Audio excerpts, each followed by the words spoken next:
New ইয়ারের দিন আমারও প্ল্যান ছিল সারাদিন ঘরে বসে ল্যাদ খাবো আর তার সাথে খাবো দারুণ দারুণ সব খাবার।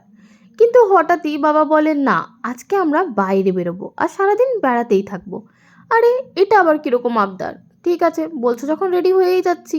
আর শুরুটা কিন্তু করবো মন্দির থেকে। তবে মন্দিরের বাইরে যা লাইন, তাতে মনে হচ্ছে এই বছরটা পেরিয়ে যাওয়া পর্যন্ত ঠাকুরের দর্শন পাবো না।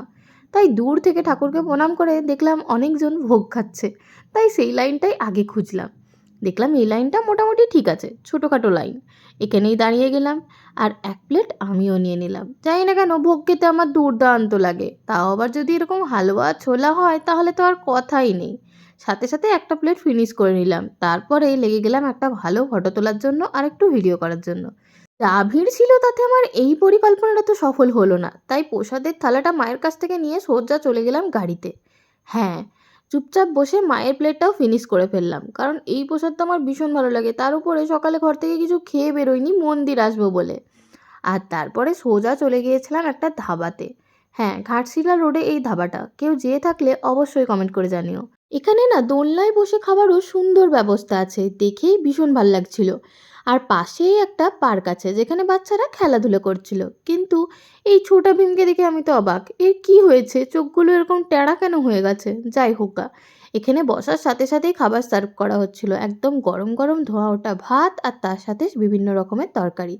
ছিল গরম গরম ডাল, মিক্স ভেজ, আলু ফুলকপি ভাজা আর পনির। গরম গরম ভাতের সাথে এরকম আলু ফুলকপি ভাজা আর ডাল দিয়ে মেখে খেতে কিন্তু দুর্দান্ত লাগছিল।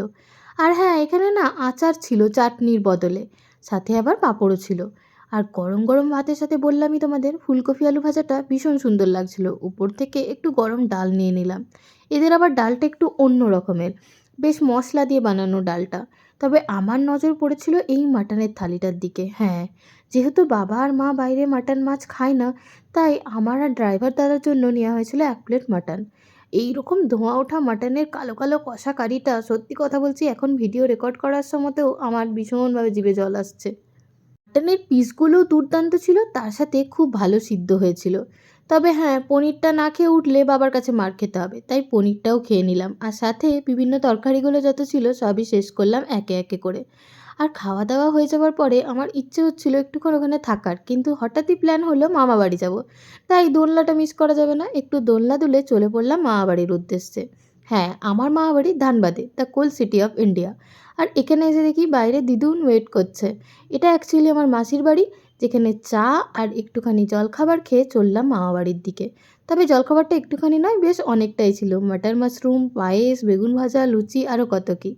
আর প্রায় ১ বছর পর মামাবাড়ি এসেছি। হ্যাঁ, আর দিদুনের সাথেও প্রায় ১ বছর পরই দেখা। মামাবাড়ি আসলে না মনটা সত্যি কথা বলবো ভীষণ ভালো হয়ে যায়। আগে এই বাড়িটাতে অনেক লোক ছিল, তবে আস্তে আস্তে বাড়িটা কেমন খালি হয়ে গেছে। সবাই কাজের সূত্রে আর পড়াশোনার সূত্রে বাইরে চলে গেছে।